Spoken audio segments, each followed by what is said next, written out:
Il y a une chose bizarre, à l'intérieur de ta propre vie, que tu n'as sans doute jamais remarqué avec précision. Tu ne te souviens d'aucun matin où tu ne t'es pas réveillé. Ça a l'air d'une tautologie idiote. Ce ne l'est pas. Regarde-la un instant.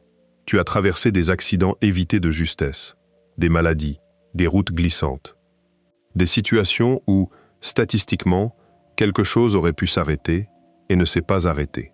Chaque fois, tu es sur le côté qui a tenu. Chaque fois, tu es le témoin, jamais l'événement. Depuis l'intérieur, ton taux de survie est de 100%, forcément, parce que tu ne serais pas là à en parler autrement. Cette asymétrie triviale, entre ce que ta vie a l'air vu de l'extérieur et ce qu'elle a l'air vu depuis les yeux qui la lisent, est l'entrée d'une des expériences de pensée les plus dérangeantes de la physique du XXe siècle. Elle s'appelle l'immortalité quantique. Le nom promet plus qu'elle ne tient. Elle ne dit pas que tu ne meurs jamais. Elle ne dit pas qu'un Dieu s'occupe de toi. Elle dit quelque chose de plus subtil, de plus étrange et de beaucoup plus difficile à balayer d'un revers de main que ce qu'on lit en surface. Elle dit que, sous une certaine lecture d'une théorie qui décrit mieux que tout autre le monde à petite échelle, il se pourrait que la conscience, du point de vue de celui qui la vit, n'expérimente jamais son propre arrêt. Ce soir, on va prendre le temps de comprendre exactement ce que cette phrase veut dire, d'où elle sort, jusqu'où elle est licite et où elle craque. Si ce genre de nuit passée à regarder les questions honnêtement te fait du bien, abonnez-vous à cette chaîne. C'est ce qui permet à ces conversations d'exister sur la durée. On commence par la question la plus simple. Pourquoi la mémoire ne montre-t-elle jamais un trou? Ça a l'air d'une évidence. Quand tu es endormi sans rêve, tu ne le sais pas. Quand tu es sous anesthésie générale, tu ne le sais pas non plus. Il y a un moment où l'infirmière compte à rebours, un moment où on te réveille en salle de réveil, et rien entre les deux. Tu passes d'un point de conscience à un autre, avec un intervalle qui, pour l'expérience vécue, n'existe pas. Le trou de plusieurs heures se ressent comme une seconde. Ça, tu l'as déjà rencontré. La question devient étrange, quand on la pousse plus loin. Est-ce qu'il t'est déjà arrivé, dans ta vie, un trou de conscience beaucoup plus grand, qui, exactement pour la même raison, n'a laissé aucune trace? Un trou dont tu ne peux pas te rappeler, parce que pendant qu'il durait, il n'y avait personne pour retenir quoi que ce soit? La question ne peut pas être répondue depuis l'intérieur. Elle est structurellement inaccessible. Un trou de conscience laisse un souvenir seulement s'il est bordé, avant et après, par une conscience qui persiste pour l'encadrer. Un trou sans bord de sortie ne peut pas être connu depuis le sujet qui l'a traversé. On ne peut pas savoir, de l'intérieur, ce qui n'a pas de témoin. Cette asymétrie n'est pas mystique. Elle est logique. Elle dit simplement que l'expérience à la première personne n'a accès qu'aux séquences où l'expérience continue. Tu ne peux pas te rappeler une nuit où tu ne t'es jamais réveillé, parce qu'il n'y aurait personne pour s'en rappeler. Tu ne peux pas te souvenir d'un accident qui t'a tué, pour la même raison. Ton histoire, telle que ta mémoire te la raconte, est une histoire filtrée. Elle ne garde que les chapitres où tu étais là pour les vivre.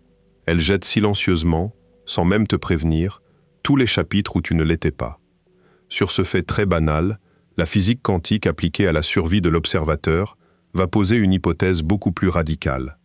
Elle va se demander si, dans certaines conditions bien précises, cette asymétrie logique pourrait vider de son sens la notion même d'un dernier chapitre. Il faut, avant de comprendre cette hypothèse, revenir à ce que la physique dit du monde à petite échelle. Parce que sans cette base, l'idée d'immortalité quantique ne veut rien dire. Au début du XXe siècle, la physique découvre, à contre-cœur, qu'à l'échelle des atomes, le monde ne se comporte pas comme celui des objets ordinaires. Un électron n'est pas une petite bille avec une position et une vitesse. Il est décrit par une chose qu'on appelle une fonction d'onde, qui contient l'ensemble des positions et vitesses qu'il pourrait avoir, chacune avec un poids.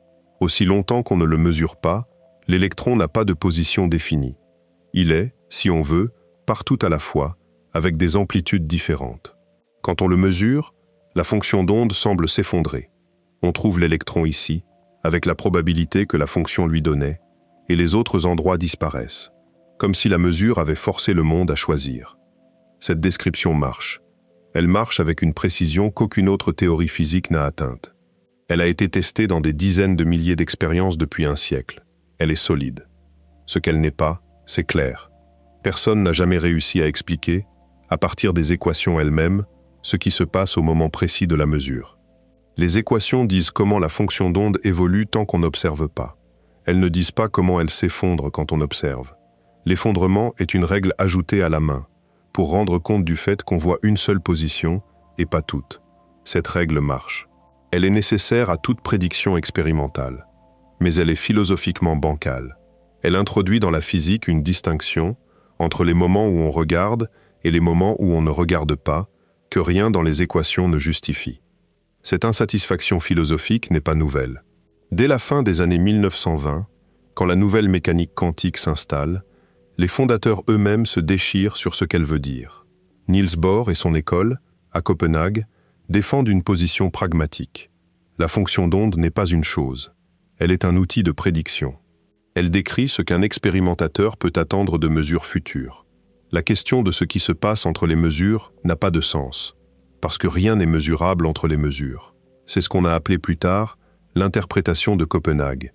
Et pendant 40 ans, elle a été, sinon la seule autorisée, du moins celle qu'on enseignait sans excuse.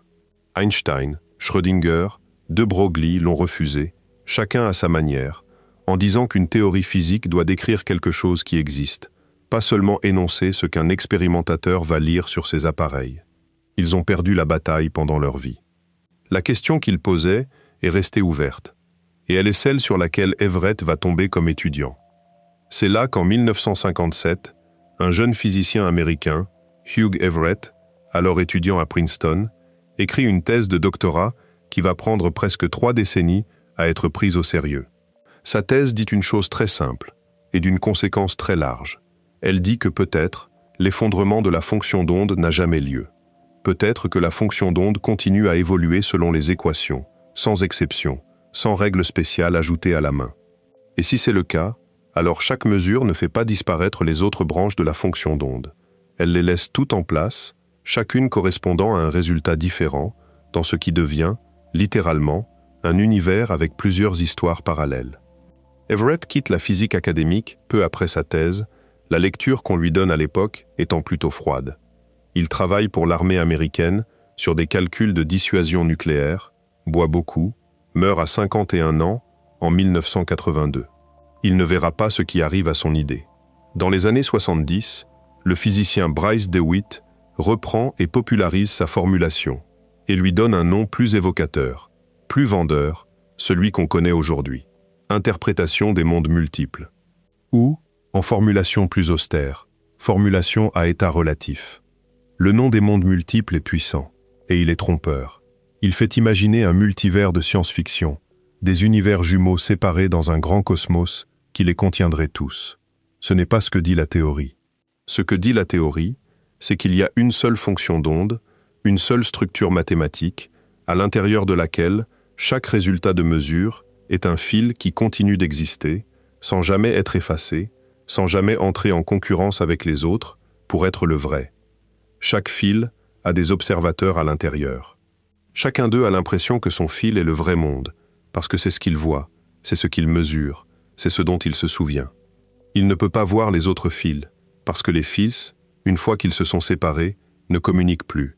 C'est la décohérence, un mécanisme physique bien compris depuis les années 70, qui explique pourquoi. Les branches se découplent très vite, en fractions de secondes, astronomiquement petites, pour tout objet macroscopique. Une fois découplées, elles évoluent chacune de son côté, sans plus jamais se recroiser. Depuis l'intérieur d'une branche, tu n'as aucun moyen de savoir que les autres existent. Elles ne laissent aucune trace, aucune ombre, aucun soupçon dans les instruments. Elles sont, pour toutes les vérifications possibles, invisibles. Cette interprétation est aujourd'hui étonnamment populaire chez les physiciens qui travaillent sur les fondations de la théorie quantique, et surtout chez les cosmologues quantiques. Elle l'est pour une raison précise. Quand on essaie d'appliquer la mécanique quantique à l'univers entier, on rencontre un problème. La règle de l'effondrement demande un observateur extérieur au système observé. Pour l'univers entier, il n'y a pas d'observateur extérieur, par définition. Alors soit la mécanique quantique ne s'applique pas à l'univers entier, ce qui est un aveu inconfortable pour une théorie qui prétend décrire la réalité, soit on abandonne l'effondrement. Everett offre la deuxième option gratuitement. C'est pour ça qu'il a survécu. Il faut être honnête sur ce que cette popularité veut dire et sur ce qu'elle ne veut pas dire. Elle veut dire que, parmi les interprétations disponibles, celle d'Everett est celle qui demande le moins de bricolage aux équations, celle qui traite le monde macroscopique et le monde microscopique de la même façon, celle qui rend la physique cohérente sans clause spéciale pour les observateurs. C'est une élégance formelle. Elle ne veut pas dire que la formulation à état relatif a été prouvée. Elle ne veut pas dire qu'on a détecté d'autres branches. Elle ne veut pas dire que le débat est clos. Il y a des concurrents sérieux. L'onde pilote de Louis de Broglie et de David Bohm, où les particules ont bien des positions définies, guidées par une onde réelle. Les théories d'effondrement dynamique de Ghirardi-Rimini-Weber, où l'effondrement est un processus physique aléatoire, indépendant de tout observateur. Le cubisme, où la fonction d'onde décrit non le monde, mais les croyances rationnelles d'un agent. Aucun de ces cadres n'est écarté par les données. Le choix entre eux est aujourd'hui, en pratique, un choix esthétique et métaphysique autant qu'empirique. Il y a aussi un coût sérieux, propre à la formulation d'Everett, qu'il faut mettre sur la table avant d'aller plus loin. La théorie multiplie sans hésitation les entités. À chaque mesure, l'univers, au sens formel, se ramifie en autant de branches que la mesure a d'issues possibles. À l'échelle d'une vie humaine, cela fait un nombre de branches astronomiques qui dépasse le nombre d'atomes dans l'univers observable, et de très loin.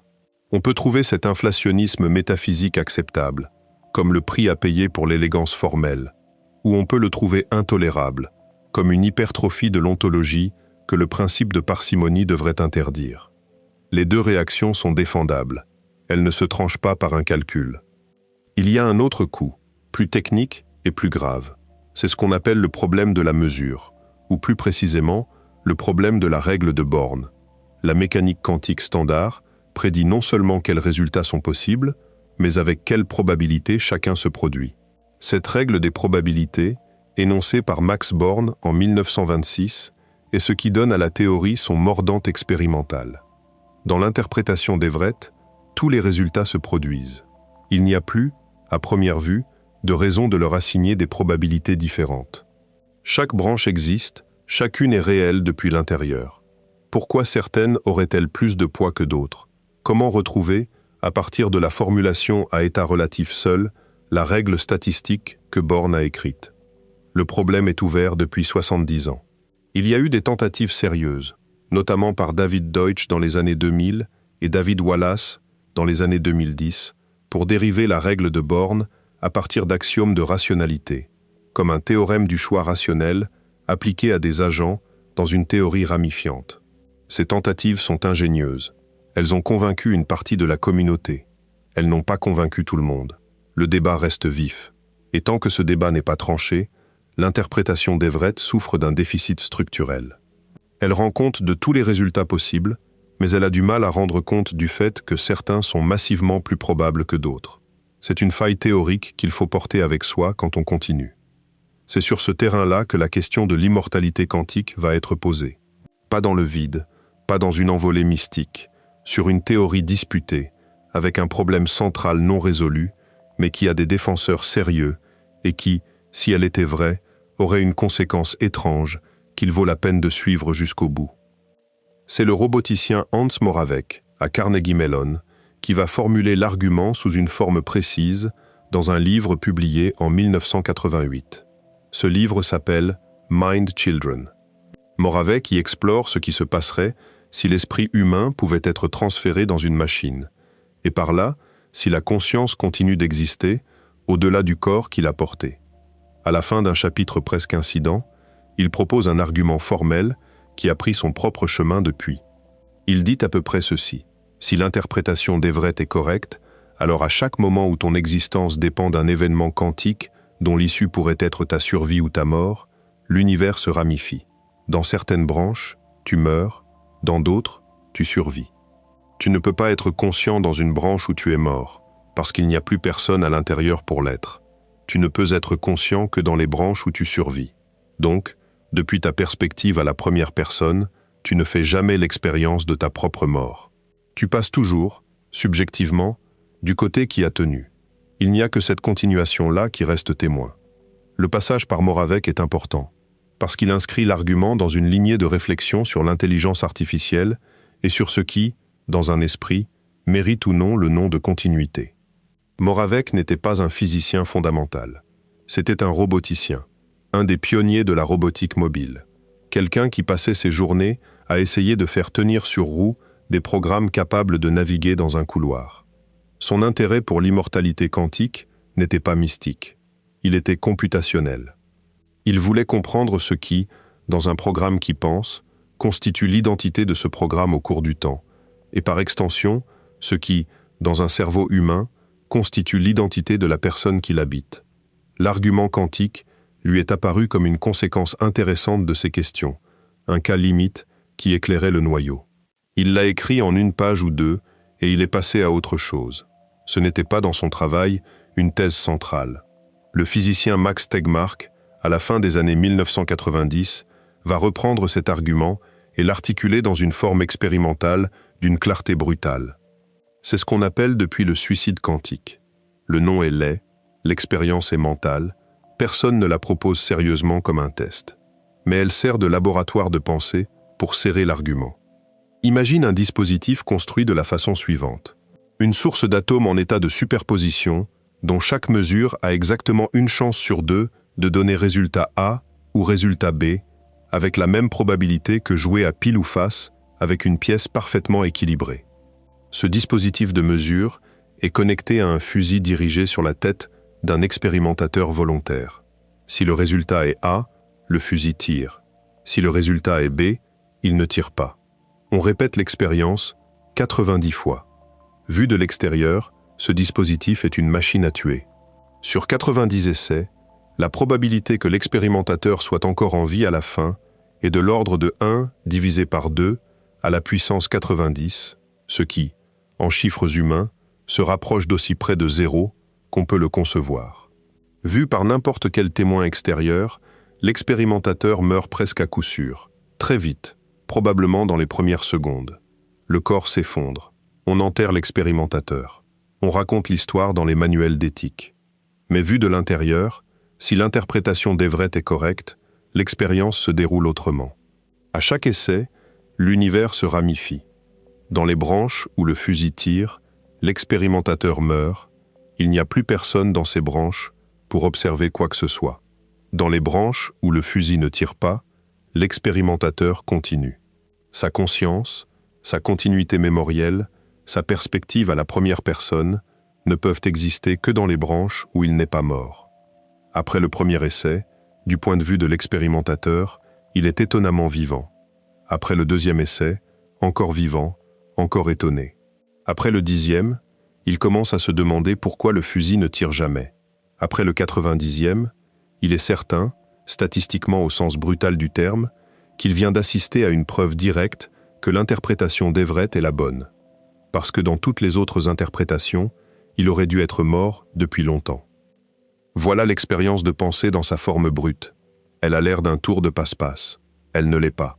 Elle applique de façon rigoureuse la logique de la sélection anthropique à la conscience individuelle. La sélection anthropique n'est pas une invention de Tegmark. C'est un principe qui a été formulé sous cette forme dans les années 1970, notamment par l'astrophysicien Brandon Carter, pour rendre compte de certaines coïncidences apparemment miraculeuses entre les constantes fondamentales de la physique et les conditions nécessaires à l'existence de la vie complexe. Le principe est le suivant. Si un observateur se pose une question sur son univers, la seule réponse compatible avec l'existence de la question est un univers qui permet aux observateurs d'exister. Un univers qui n'aurait pas permis l'apparition de la vie n'aurait personne pour se poser la question. Donc, les paramètres cosmologiques qu'on mesure sont, par construction, ceux qui rendent possible l'existence d'êtres capables de les mesurer. Ce raisonnement ne dit pas que l'univers a été ajusté pour nous. Il dit que parmi toutes les configurations que l'univers aurait pu prendre, seules celles qui permettent aux observateurs de s'y trouver sont observées, précisément parce qu'elles seules ont des observateurs. Moravec et Tegmark appliquent cette même logique à un cas plus étroit, celui de la trajectoire d'un observateur individuel dans le temps. Un observateur particulier, toi, ne peut observer que des mondes qui contiennent, spécifiquement, toi. Et si toi, tu es défini par la continuité de mémoire et d'expérience qui composent ta première personne, alors tu ne peux observer que des chaînes d'événements qui préservent cette continuité. Les chaînes qui l'interrompent ne sont pas des chaînes que tu vis. Elles existent formellement dans le tissu total, mais depuis l'intérieur, elles sont invisibles, silencieuses, comme un rêve dont tu ne te rappelles pas parce que tu ne t'es jamais réveillé pour t'en rappeler. Cet argument est plus solide qu'il n'y paraît à première vue, et c'est important de le voir avant de le démonter. Il est plus solide parce qu'il ne triche pas, il ne suppose pas de miracle, il ne suppose pas de force spirituelle qui te protégerait, il ne suppose pas que la conscience quitte le corps. Il suppose seulement deux choses. 1. Que l'interprétation d'Everett de la mécanique quantique est la bonne. 2. Que ton identité à la première personne dépend de la continuité de ton expérience consciente. À partir de ces deux hypothèses, le reste suit par pure logique. Et la conclusion est que, subjectivement, tu ne meurs pas. Tu ne peux pas mourir, du point de vue interne, parce que le point de vue interne n'est présent que dans les branches où tu ne meurs pas. Ce n'est pas de l'espoir. C'est une conséquence de la logique combinée à une hypothèse physique. Elle a un autre mérite qu'il faut lui reconnaître. Elle prend au sérieux la première personne. La plupart des sciences se construisent en écartant explicitement la première personne, en s'efforçant de ne parler que de ce qui est vérifiable par n'importe qui. C'est ce qui a fait la puissance de la science moderne. C'est aussi ce qui laisse un angle mort. Il y a une classe de questions, dont celle-ci, où le point de vue à la première personne est indispensable à la formulation même du problème. Le suicide quantique, tel que Tegmark l'articule, est une des rares expériences de pensée où cette asymétrie devient un outil analytique plutôt qu'un embarras. Elle utilise le fait que l'observateur ne peut pas s'observer absent pour tirer une conséquence qui, dans le langage exclusivement à la troisième personne, serait indicible. C'est cette qualité formelle qui la rend intéressante et qui l'a poussée à survivre depuis presque 40 ans dans les discussions sérieuses de philosophie de la physique. Ce n'est pas un délire New Age, c'est un argument construit par des physiciens qui ont pris la peine de le construire proprement. Il mérite d'être regardé avec le même sérieux qu'on donnerait à n'importe quelle autre expérience de pensée légitime, celle d'Einstein sur les trains et les horloges, celle de Schrödinger sur les chats, celle de Wigner sur son ami. Le refuser d'un revers de main serait paresseux. Mais il faut aussi, en le prenant au sérieux, en montrer précisément les failles, parce que si on ne le fait pas, on le laisse déborder au-delà de ce qu'il peut supporter. Et c'est là que se joue, ce soir, la partie la plus utile. Cet argument a plusieurs failles graves, dont chacune, à elle seule, suffit à ne pas en faire une garantie d'immortalité personnelle.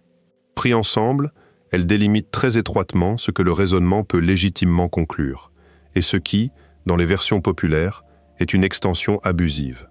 La première faille est celle qu'on a déjà entrevue. L'argument suppose que l'interprétation d'Everett est correcte. Ce n'est pas établi.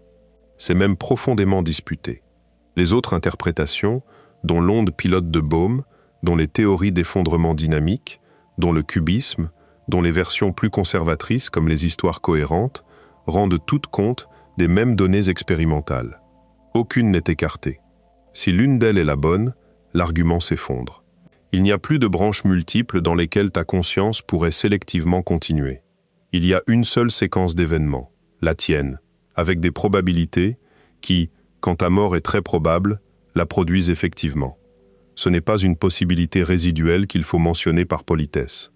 C'est une vraie possibilité vivante, défendue aujourd'hui par des chercheurs sérieux. L'onde pilote de Bohm, par exemple, préserve les particules avec des positions définies à tout instant, guidées par une onde de guidage qui, elle, obéit aux équations quantiques. Dans cette lecture, il n'y a pas de bifurcation à chaque mesure. Il y a une trajectoire unique, déterministe, qui répond aux mesures d'une façon que la théorie standard décrit correctement par les probabilités de Born, mais qui n'implique aucun multivers. Les théories d'effondrement dynamique, développées par Ghirardi, Rimini et Weber dans les années 1980, vont dans une autre direction. Elles ajoutent aux équations quantiques un terme d'effondrement spontané, très rare pour une particule isolée, extrêmement fréquent pour un système macroscopique, qui rend compte de la localisation apparente sans invoquer d'observateur. Le cubisme, plus récent, refuse l'ontologie objective de la fonction d'onde et la traite comme un outil bayésien du raisonnement d'un agent.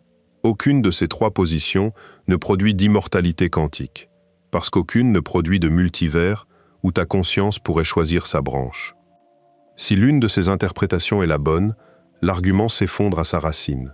Il ne reste plus rien, pas d'atténuation, pas de version affaiblie, rien. Prendre l'immortalité quantique au sérieux comme conclusion, c'est parier sur une interprétation particulière contre plusieurs autres, sans que les données actuelles permettent de trancher. C'est un pari, pas un résultat. La deuxième faille est décisive, et c'est celle que Max Tegmark, lui-même, a insisté pour rendre claire dans les interviews qu'il a données sur son propre Thought Experiment. Le suicide quantique, tel qu'il l'a construit, exige que la mort soit déclenchée par un événement quantique binaire, à haute pureté, avec une superposition non triviale au moment de la décision. Il exige un dispositif qui traduit littéralement une amplitude quantique en un signal de vie ou de mort. Ce n'est presque jamais le cas dans la vie ordinaire. Quand tu meurs de vieillesse, ce n'est pas une superposition quantique qui décide. C'est un processus biologique lent, cumulatif, classique, dans son déroulement macroscopique, où des milliards de cellules cessent progressivement de coordonner. Il n'y a pas, à un moment donné, une bifurcation nette entre une branche où tu meurs et une branche où tu ne meurs pas. Il y a un affaiblissement continu où toutes les branches conduisent, avec des vitesses différentes, à la même issue. Même quand tu meurs d'un accident, la situation est rarement quantique au sens strict.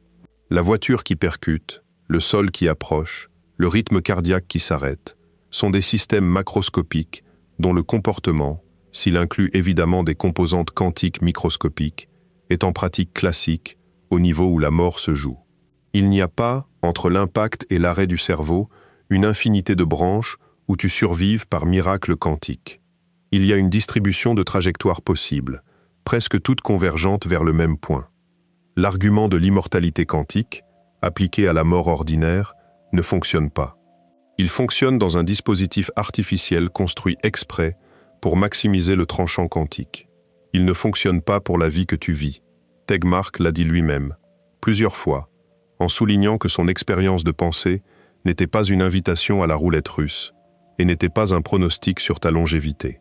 Dans une interview accordée quelques années après la publication de son article, il a même précisé qu'il ne conseillerait pas de considérer l'immortalité quantique comme un fait sur lequel bâtir des espoirs personnels, précisément parce que les conditions dans lesquelles son argument s'applique ne sont pas les conditions dans lesquelles les êtres humains meurent en pratique. Cette distinction entre la mort par événement quantique tranchant et la mort ordinaire par processus classique cumulatif est absolument centrale.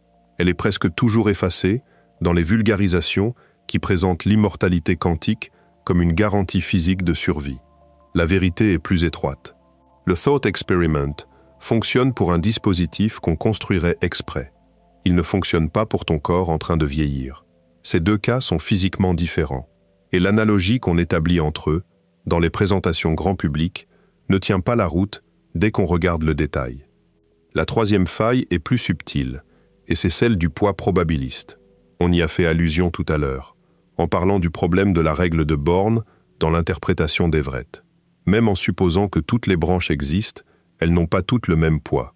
Certaines correspondent à des issues qui, dans le formalisme, ont une amplitude énorme. D'autres à des issues dont l'amplitude est astronomiquement petite. Quand un physicien fait une expérience et prédit une probabilité de résultat, il utilise cette différence de poids. La règle de Born dit précisément que la probabilité de trouver un résultat est proportionnelle au module au carré de l'amplitude de la branche correspondante.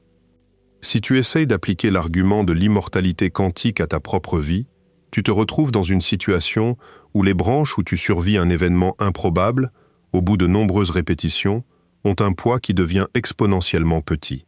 Formellement, elles existent. Formellement, tu es dans l'une d'elles depuis l'intérieur. Mais dire que tu es dans une branche de poids négligeable est un statut ontologique bizarre. Ça revient à dire que l'expérience à la première personne existe, mais avec une amplitude qui, dans la description totale du monde, est presque nulle. Est-ce que ça a du sens?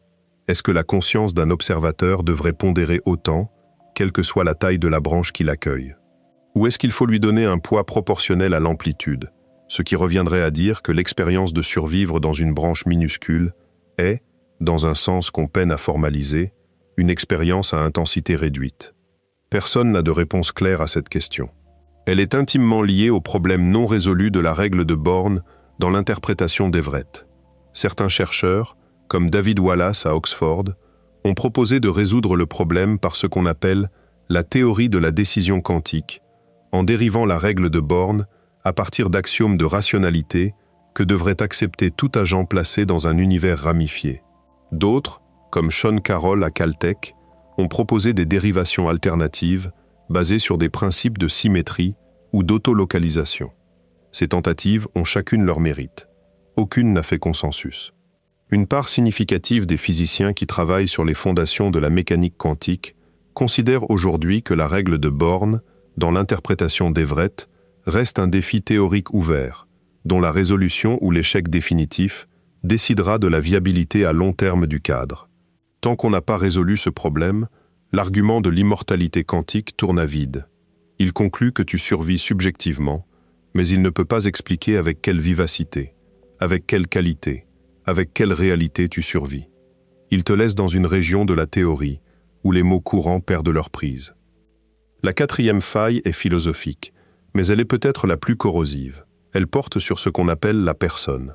L'argument suppose qu'il y a un toi, bien défini, dont l'existence est celle qui doit être préservée pour que l'expérience à la première personne se poursuive.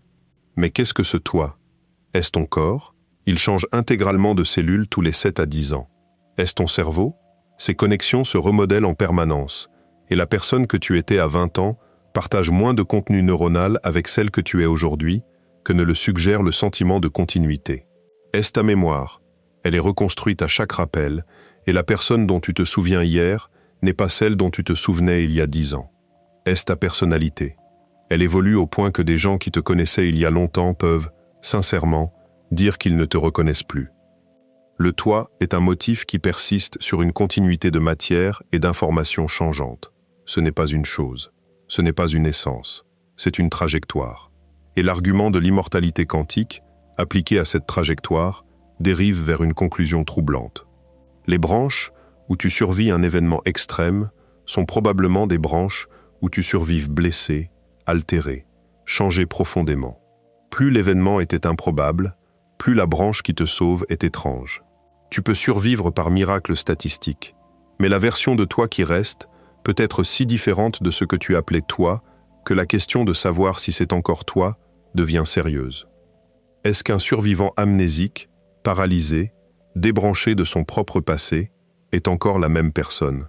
Est-ce que la continuité de conscience qu'exige l'argument est préservée si tout ce qui remplissait cette conscience a été effacé par l'événement qui t'a sauvé? Cette fragilité de l'identité n'est pas un problème inventé par la mécanique quantique. C'est un problème qu'on trouve chez tous les philosophes qui ont pris au sérieux la persistance des personnes dans le temps.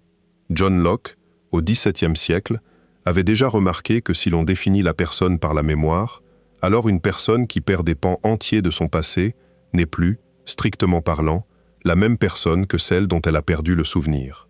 Sa définition, articulée dans l'essai sur l'entendement humain publié en 1690, a alimenté 3 siècles de discussion.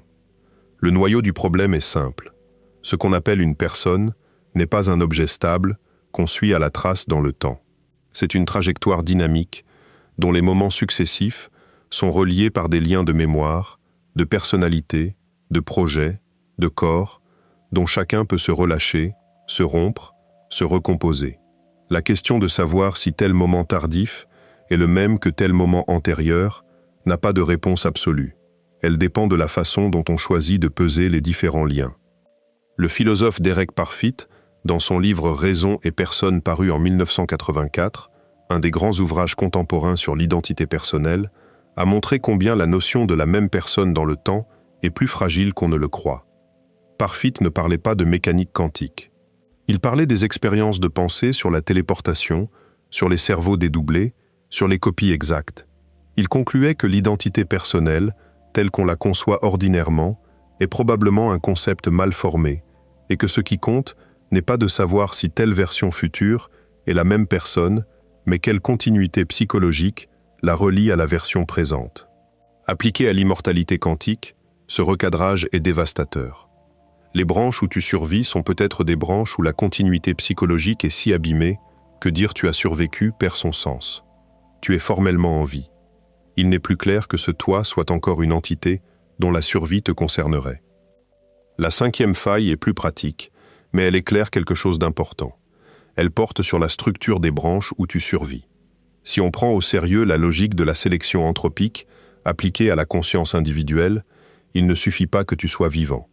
Il faut que ton point de vue à la première personne soit préservé. Et parmi toutes les branches où ton corps ne meurt pas immédiatement, une écrasante majorité correspondent à des états dans lesquels ta conscience n'est justement pas en état de témoigner. Tu es dans le coma, tu es végétatif, tu es dans un état neurologique où la lumière reste, mais où la conscience ne peut plus s'organiser en récit continu.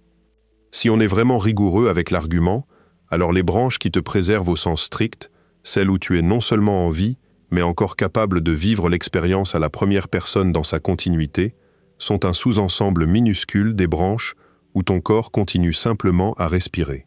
Statistiquement, en prolongeant l'argument, la version de toi qui survit indéfiniment est de plus en plus une version dégradée, où le contenu de la conscience se réduit à des états de plus en plus étranges, de plus en plus minces, de plus en plus éloignés de ce qu'on appellerait ordinairement une vie.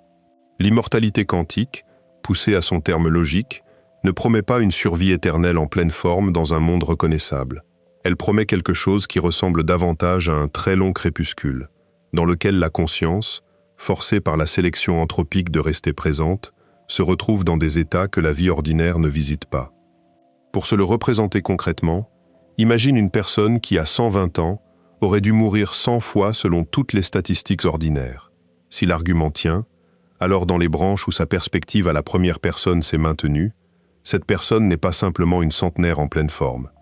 C'est quelqu'un dont chaque hospitalisation qui aurait dû être fatale a été suivie d'une amélioration statistiquement improbable, dont chaque défaillance d'organes a été mystérieusement compensée par une adaptation biologique inattendue, dont chaque effondrement neurologique a laissé assez de fonctions préservées pour que l'observation continue. À chaque étape, la version la plus probable de son état est celle où son point de vue serait sorti de scène. Les versions où il reste sur scène sont, par construction, des versions rares, atypiques, qui accumulent des improbabilités biologiques les unes sur les autres. Au bout d'une centaine d'événements de ce type, la personne qui reste n'est plus une centenaire ordinaire. C'est un être dont l'existence même est un empilement de coïncidences physiologiques, dont chacune, prise à part, aurait dû ne pas avoir lieu. Cet empilement n'est pas gratuit. Il coûte quelque chose, et ce quelque chose est la richesse fonctionnelle de la conscience elle-même. Un cerveau qui, à chaque événement, a évité de justesse la panne, en préservant seulement les circuits absolument nécessaires à la persistance d'un point de vue, est un cerveau qui a été progressivement dépouillé de tout ce qui n'était pas strictement requis. Le témoin, à la fin, est là. Il n'est plus, très probablement, la personne dont on avait parlé au début. C'est peut-être la conséquence la plus dérangeante de l'argument, quand on le suit honnêtement. Il ne dit pas que tu vivras heureux pour toujours. Il dit que si sa logique tient, et si son interprétation physique tient, alors la version de toi qui reste témoin, à très long terme, est une version dans laquelle presque rien de ce qui te définissait n'est encore identifiable. Ce n'est pas de l'immortalité, au sens que la culture donne à ce mot. C'est une caricature d'immortalité, un tour de force logique qui préserve une continuité formelle en éviscérant ce qui remplissait cette continuité de sens. La sixième faille est méthodologique. L'expérience du suicide quantique, telle que Tegmark l'a construite, a une particularité épistémique frappante. Elle ne peut pas être testée par un observateur extérieur. Vu de dehors, l'expérimentateur meurt presque sûrement à la première ou à la deuxième mesure. Aucun témoin ne verra jamais un expérimentateur qui a passé 90 essais sans mourir, parce que dans la vaste majorité écrasante des branches, il ne les passe pas. L'argument ne peut se vérifier que du point de vue de l'expérimentateur lui-même, dans les branches où il a survécu. Et depuis ces branches-là, il ne peut pas communiquer sa preuve, parce que ses propres pairs sont, dans leurs branches à eux, en train de le pleurer. Cette impossibilité de partage n'est pas un défaut technique qu'on pourrait un jour surmonter avec de meilleurs instruments. C'est un défaut structurel qui découle directement de la logique de l'argument. Si l'immortalité quantique n'est valable qu'à la première personne, alors elle ne peut, par définition, jamais devenir une donnée intersubjective. Elle appartient à un domaine où la vérification communautaire, qui est le nerf de la science moderne, n'a pas accès. Une théorie physique qui ne peut être confirmée que par un observateur, qui n'a aucun moyen de partager sa confirmation avec quiconque a un statut épistémique curieux. Ce n'est pas rien, c'est même sérieux. Ce n'est pas non plus, au sens habituel, une science. C'est un argument théorique dont la seule confirmation possible est privée, incommunicable et forcément non répliquée. Cela ne le disqualifie pas comme réflexion philosophique. Cela l'exclut du domaine des choses qu'on peut collectivement établir. Et donc, quiconque prétend fonder sur cet argument une doctrine pratique sur ce qu'il faut penser de sa propre mortalité, s'appuie sur un raisonnement dont la validation, par construction, ne peut appartenir à personne d'autre que lui. Ces 6 failles ne sont pas des objections annexes. Elles ne s'ajoutent pas à un noyau solide qu'on continuerait à défendre malgré tout. Elles atteignent chacune un aspect central de l'argument. Elles conjuguent leurs effets.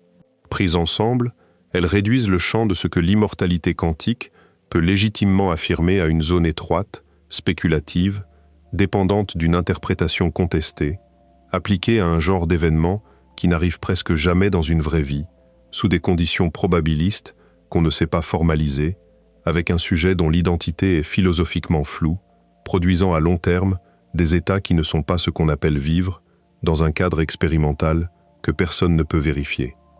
Ce qui reste, une fois qu'on a fait ce travail de délimitation, n'est pas rien. C'est un thought experiment qui met précisément le doigt sur une asymétrie réelle entre le point de vue à la troisième personne et le point de vue à la première personne. Cette asymétrie existe. Elle n'exige pas la mécanique quantique pour être remarquée. Tu la vis chaque fois que tu te réveilles le matin, après avoir dormi sans rêve. Tu la portes dans le fait, presque trivial et pourtant vertigineux, que ton point de vue n'a jamais été absent de ton propre récit. Ce que le thought experiment de l'immortalité quantique fait, c'est prendre cette asymétrie logique et la pousser dans une théorie physique qui, si elle est correcte, la rend particulièrement saillante. Il n'ajoute pas de faits nouveaux sur la vie ou la mort. Il éclaire une propriété structurelle de la conscience à la première personne, propriété qui restera vraie, qu'Everett soit ou non validée un jour. Il y a encore une chose qui empêche l'argument d'être décisif, et qui vaut la peine d'être posée ici, parce qu'elle sépare la physique de la philosophie de l'esprit, 2 domaines qu'on mélange souvent à tort. C'est le problème dur de la conscience, formulé par le philosophe David Chalmers en 1995. Le problème est simple à énoncer, difficile à résoudre. La physique décrit très bien comment le cerveau produit des comportements, comment les neurones traitent l'information, comment un réseau biologique donne lieu à des réponses adaptées à un environnement. Ce que la physique ne sait pas expliquer, aujourd'hui, c'est pourquoi tout ce traitement d'information s'accompagne d'une expérience subjective. Pourquoi il y a quelque chose que ça fait d'être toi? Pourquoi la lumière qui frappe ta rétine, une fois convertie en impulsion électrique, n'est pas seulement traitée, mais également vécue, avec cette qualité intime qu'on appelle l'expérience. Cette lacune, souvent appelée l'explanatory gap, la lacune explicative, n'est pas une donnée nouvelle. Elle est aussi vieille que la philosophie de l'esprit. Ce que Chalmers a fait, c'est la nommer et la thématiser dans un vocabulaire précis. Elle est là. Elle n'a pas bougé en presque 30 ans de recherche intensive. Elle n'exclut pas qu'un jour on la résolve. Elle rappelle simplement que, jusqu'à ce qu'elle soit résolue, on ne sait pas exactement ce qu'on entend par la préservation de la conscience à travers une bifurcation quantique. On ne sait pas exactement ce qui, dans le cerveau, correspond à la continuité subjective. Est-ce l'organisation fonctionnelle des neurones? Est-ce leur structure physique précise? Est-ce autre chose encore, un ingrédient qu'on n'a pas identifié? Selon la réponse qu'on donne à cette question, l'argument de l'immortalité quantique acquiert un sens différent, ou n'a pas de sens du tout. Si la conscience est identique à un motif d'activité neuronale, alors on peut peut-être formaliser ce que veut dire que ce motif se poursuit dans une branche. Mais dans quelle branche? Toutes les branches où ce motif se retrouve, si elles se ressemblent assez, seraient toutes toi. Il n'y aurait pas un unique fil qui survit, mais toute une famille de fils, chacun s'appelant toi, chacun sans accès aux autres. Est-ce que c'est ce qu'on veut appeler survivre? Ou est-ce que c'est plutôt une multiplication de toi qui rend l'idée d'un observateur singulier incohérente? Si la conscience est autre chose, quelque chose qu'on ne sait pas encore formuler, alors la question de sa préservation, à travers les branches d'un multivers quantique, est indécidable dans le vocabulaire actuel. On ne sait pas quoi préserver, on ne sait pas dans quoi le préserver.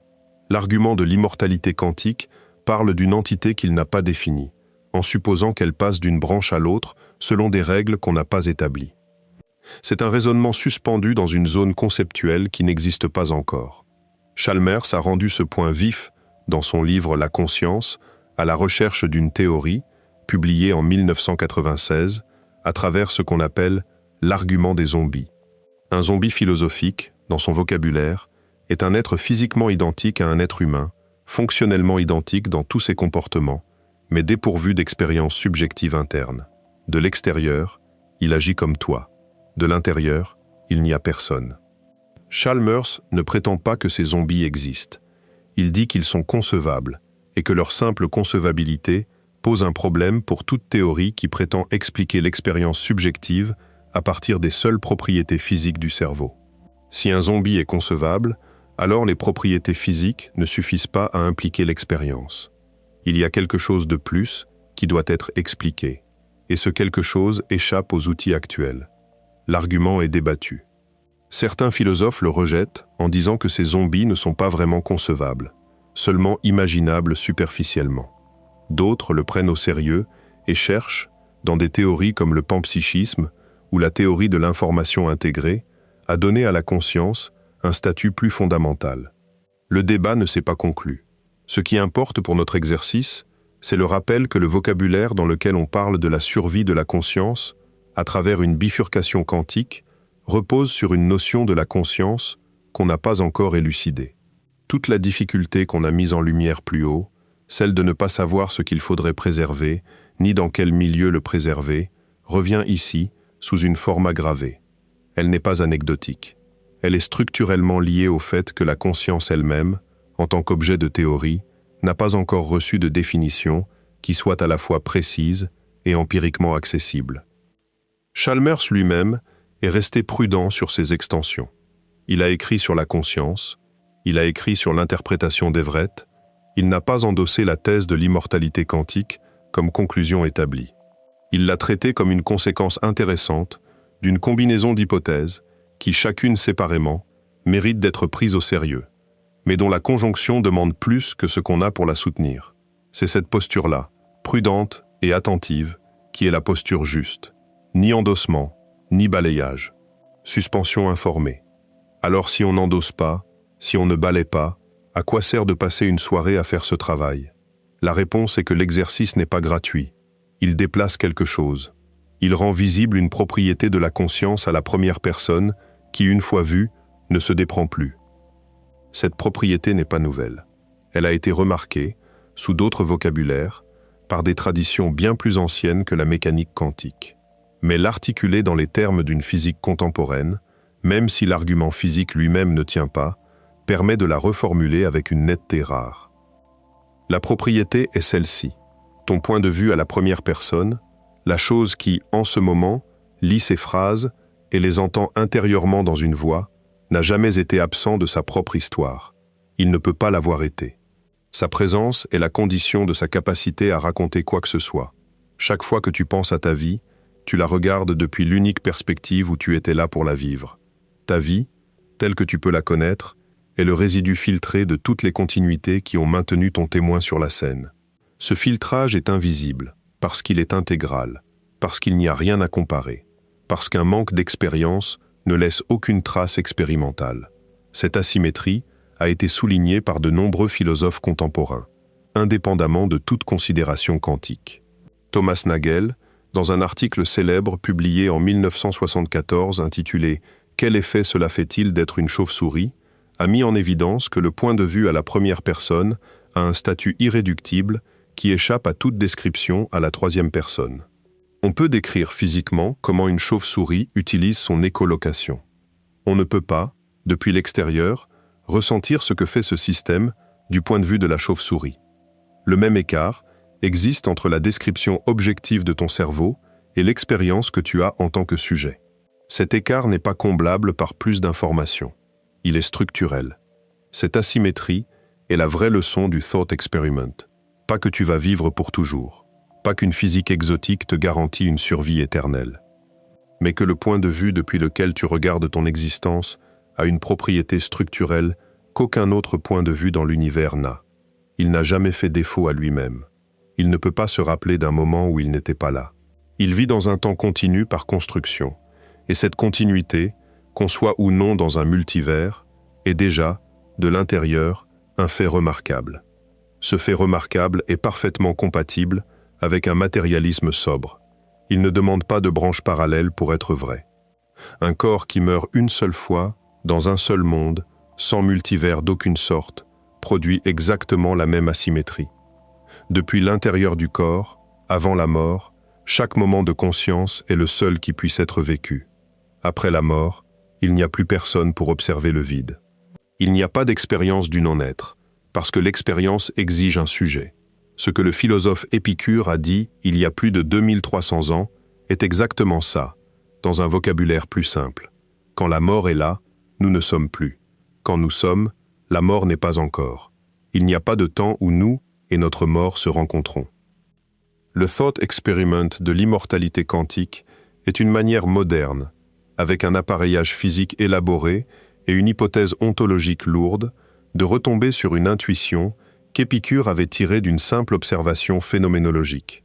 La différence est que la version quantique donne à cette intuition une couleur mystérieuse, comme si elle disait quelque chose de plus. Elle ne le fait pas, en pratique. Elle habille la remarque d'Épicure d'un multivers et perd, dans l'habillage, la propreté de la remarque originale. Si tu veux la version rigoureuse et sobre de ce que le thought experiment essaye maladroitement de suggérer, retourne à Épicure. Elle est là, propre, sans hypothèse superflue. Il faut faire une place, avant de refermer, à une hypothèse plus large qui rôde autour de tout ce champ, et qu'un physicien américain, John Wheeler, a formulée dans les années 1980 sous le nom d'univers participatif.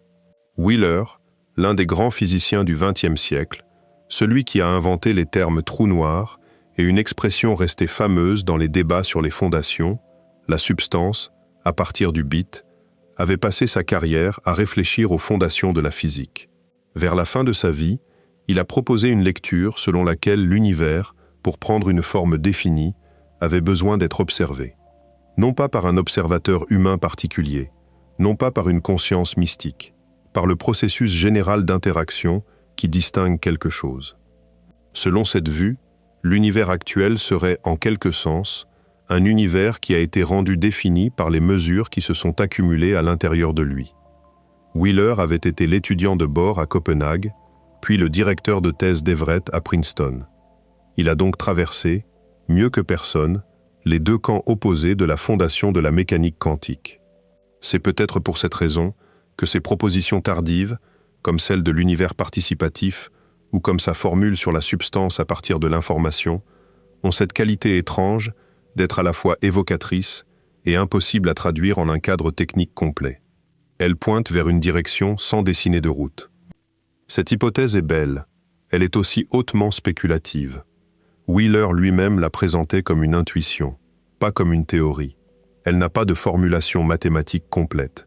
Elle laisse ouverte, exprès, la question de ce qui compte comme une interaction distinguante. Elle a inspiré des générations de physiciens et de philosophes, sans qu'aucun n'ait pu la transformer en un cadre testable. On la mentionne ici, honnêtement, parce qu'elle rôde autour de la question de l'observateur en mécanique quantique, et donc de la question de l'immortalité quantique. On la mentionne aussi pour dire, tout aussi honnêtement, qu'elle n'a pas de statut établi. Elle est une piste, ce n'est pas une conclusion. Ce qui est établi, en revanche, et qui vaut peut-être plus que toutes les extrapolations, c'est que tu es là, en ce moment, capable d'entendre ce raisonnement, de le suivre, de le juger.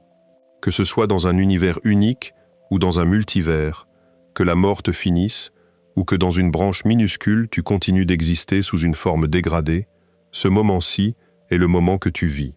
Il ne se répétera pas. Il n'a pas de doublon accessible. Il est ce qu'il est, dans cette forme précise, avec le contenu précis qu'il porte, et ce contenu est fini, précieux, est déjà en train de se transformer pendant que tu le vis. L'exercice de suivre l'immortalité quantique jusqu'au bout, avec ses failles et ses limites, produit un effet secondaire intéressant.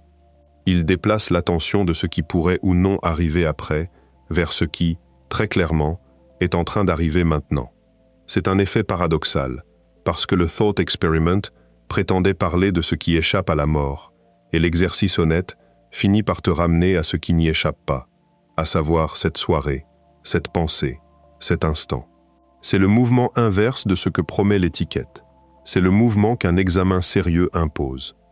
Et peut-être, à la fin, est-ce l'utilité vraie de ce genre d'exercice? Pas de te donner l'espoir d'échapper à ta propre fin par une astuce quantique dont tu n'as ni la maîtrise ni la vérification, mais de te rendre plus attentif à la manière dont ta perspective à la première personne construit, en ce moment même, la seule expérience à laquelle tu as effectivement accès. De te faire remarquer que cette perspective, si tu la portes distraitement, gaspille précisément la ressource dont elle est faite. De te suggérer, sans doctrine, sans injonction morale, que le temps qui t'est donné n'est pas mesurable en années, mais en quantité de moments dans lesquels tu es réellement présent à ce qui se passe. Il y a dans le corpus source de ce genre de réflexion, souvent, une tentation. La tentation de dire que puisque le mystère est ouvert, puisque la mécanique quantique laisse un espace à l'observateur, alors la conscience jouerait un rôle plus large qu'on ne l'admet, et que par voie de conséquence tu peux, si tu apprends à ajuster ton attention, transformer ta réalité. Cette tentation est vieille. Elle utilise chaque nouvelle vague de la physique fondamentale pour se réactualiser. Elle a habillé de mécanique quantique ce qu'elle avait déjà habillé de relativité générale, de théorie de l'information, de complexité. C'est un vernis.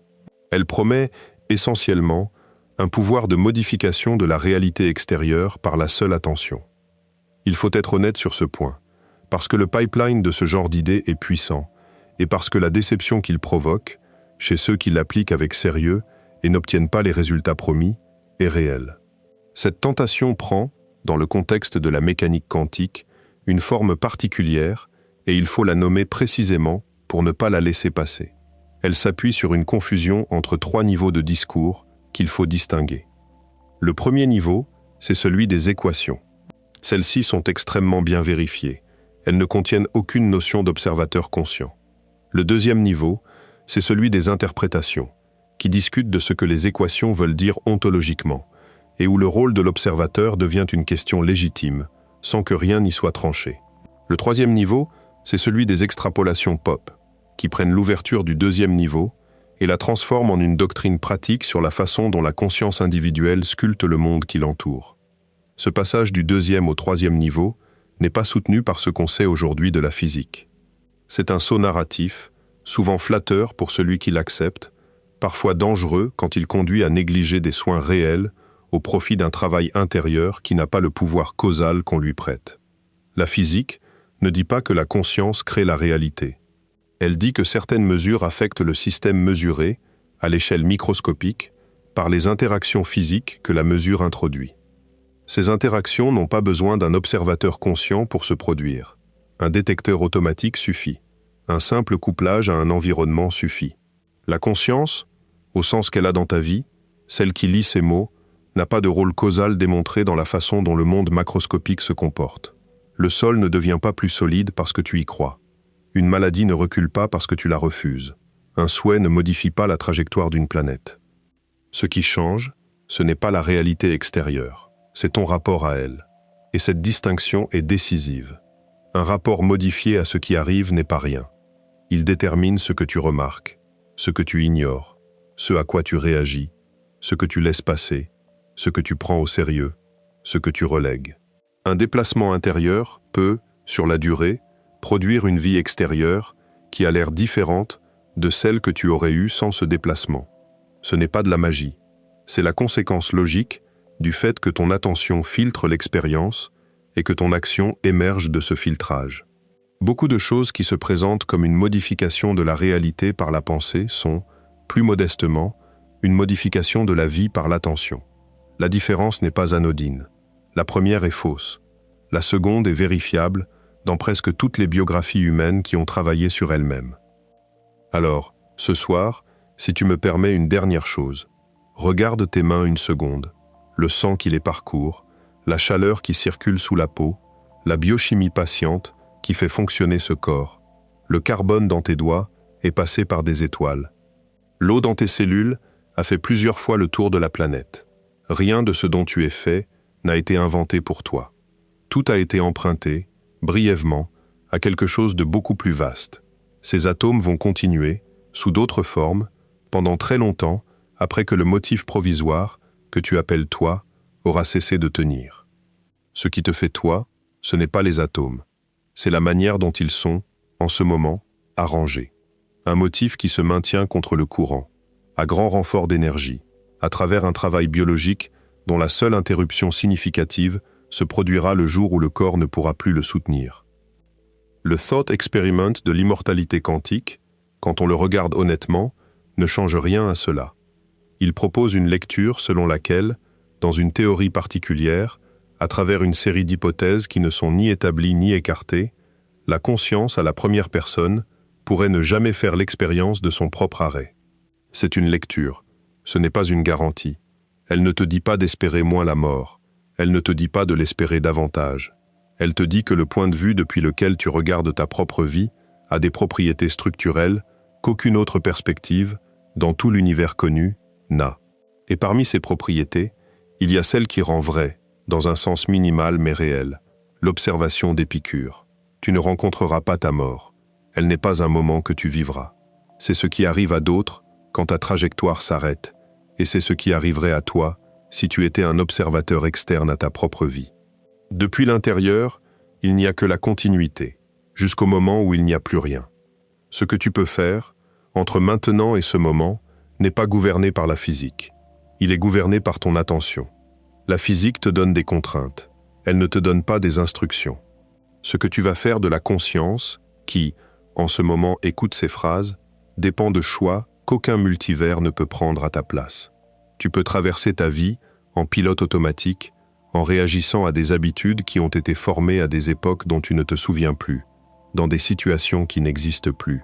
Ou tu peux, à l'intérieur de la marge étroite mais réelle que tu as, remarquer un peu plus souvent que tu es là, faire un peu plus souvent le choix de répondre plutôt que de réagir, offrir un peu plus souvent une attention pleine à ce qui, autour de toi, mérite cette attention. Ce n'est pas grand-chose, ce n'est pas une doctrine, c'est presque banal. Sauf que dans presque toutes les biographies humaines dont on a des traces, c'est cette bande étroite d'attention réajustée, exercée sur des dizaines d'années, qui a fait la différence entre une vie subie et une vie vécue. Cette conclusion n'est pas neuve. Les traditions contemplatives, dans toutes les cultures, tournent autour de la même idée depuis des millénaires. Ce qui est nouveau, c'est qu'on l'atteint ce soir par le chemin inverse. On est parti d'un thought experiment physique. On l'a démonté. On s'est retrouvé, après démontage, exactement au point où les sages disent qu'on arrive quand on médite honnêtement sur sa propre finitude. Le cercle est troublant. Il suggère que certaines vérités pratiques sont robustes au chemin qu'on emprunte pour y arriver. Que tu partes de la mécanique quantique, de la biologie du vieillissement, de la philosophie stoïcienne ou de l'observation banale d'un après-midi qui se termine, tu atterris à peu près au même endroit. Sois là, regarde vraiment. Ce moment ne se répétera pas. On peut trouver cette convergence rassurante. On peut aussi la trouver frustrante, parce qu'elle suggère qu'aucun raisonnement, aussi ingénieux soit-il, ne va nous donner une doctrine nouvelle sur la question de la mort. Toutes les portes s'ouvrent sur le même couloir. Peut-être que ce n'est pas un accident. Peut-être que la question, telle qu'elle est posée, admet un très petit nombre de réponses honnêtes, et que ces réponses ont été trouvées et retrouvées sous des vocabulaires différents par tous ceux qui les ont cherchées avec sérieux. La physique quantique, dans cette lecture, n'ajoute pas de matériaux nouveaux. Elle donne une occasion de plus, pour ceux à qui ce vocabulaire parle, d'arriver au même endroit. Ce n'est pas la mort qui définit ce qu'a été une vie. C'est l'attention qu'on a pu mettre à ce qui arrivait entre les instants où on ne remarquait rien. Sur ce point, aucune interprétation de la mécanique quantique ne dit quoi que ce soit qui viendrait contredire la sagesse ordinaire. Tu es en ce moment le seul candidat au poste d'observateur attentif de ta propre vie. Personne ne peut occuper ce poste à ta place. Et le poste ne dure pas indéfiniment. La beauté de tout cet exercice, quand on l'a suivi jusqu'ici, c'est qu'il ne te demande pas de choisir une lecture métaphysique pour agir. Que la mécanique quantique se lise à la Everett ou à la Copenhague, que la conscience soit produite par le cerveau ou canalisée par lui, que ton point de vue survive à quelque chose ou ne survive à rien, la consigne pratique reste la même. Sois là, un peu plus souvent. Regarde ce qui est devant toi, un peu plus longtemps. Offre à ce qui te rejoint une qualité d'attention qu'aucune distraction ne t'a offerte. Cette consigne tient dans tous les cadres. Elle n'exige aucune adhésion à une thèse forte sur la nature ultime des choses. Elle ne demande pas que tu crois. Elle demande seulement que tu remarques. Il reste, enfin, quelque chose que le Thought Experiment lui-même, sans le vouloir, met en lumière et qui vaut la peine d'être dit à voix haute. Il y a, dans le simple fait que quelqu'un lit ce texte en ce moment, un mystère qui n'a besoin d'aucune extrapolation pour être troublant. Un tissu de matière, arrangé selon des lois qu'on commence à peine à décoder, s'est organisé à un point tel qu'il est capable de suivre une phrase française étalée sur plusieurs pages, d'en comprendre les articulations, d'en évaluer les prémices, de sentir en son propre corps la charge émotionnelle qu'elle porte. C'est ça, la chose remarquable. Pas ce qui se passe après, ce qui se passe maintenant, sans que personne n'ait su, aujourd'hui, comment ni pourquoi la matière, à cette échelle-là, s'accompagne d'une expérience. Le problème dur de la conscience, dont on a parlé plus haut, s'applique ici et n'a pas bougé. On ne sait pas ce que tu es, exactement. On ne sait pas comment ce que tu es s'installe dans un cerveau. On sait, en revanche, sans avoir besoin d'une seule interprétation de la mécanique quantique pour l'établir, que tu es là et que c'est étrange. Ce n'est pas un mystère qui a besoin d'un multivers pour être suffisant.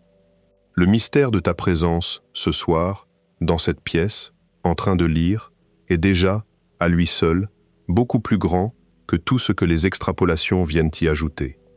Les gens qui cherchent le mystère loin de chez eux passent parfois à côté de celui qui vit à l'intérieur de leur propre boîte crânienne. Il est là, il est disponible, il n'exige rien qu'un peu de silence et d'attention pour se remarquer. Alors ferme les yeux, une seconde. Il n'y a rien à conclure. Il n'y a pas de thèse forte à emporter dans la nuit qui va suivre. Il y a, comme après chaque nuit qu'on aura passée à regarder honnêtement une question ouverte, un léger changement de texture. La densité de la peur peut être un peu plus légère. Le poids d'une question qui a été portée en secret peut être un peu partagé, pour un instant, par le simple fait qu'on l'a regardé droit et qu'elle n'a pas effondré ce qui la regardait. Le motif provisoire qui s'appelle toi, arrangé selon des lois plus anciennes que ta vie, capable pour un temps de tenir, continuera, encore quelque temps, à tenir. Il n'y a rien à faire pour cela, sinon laisser le corps faire ce qu'il fait, sans le déranger. Ce que tu peux faire, en revanche, tant que le motif tient, c'est ce que ce genre de soirée aide, en douce, à faire un peu mieux.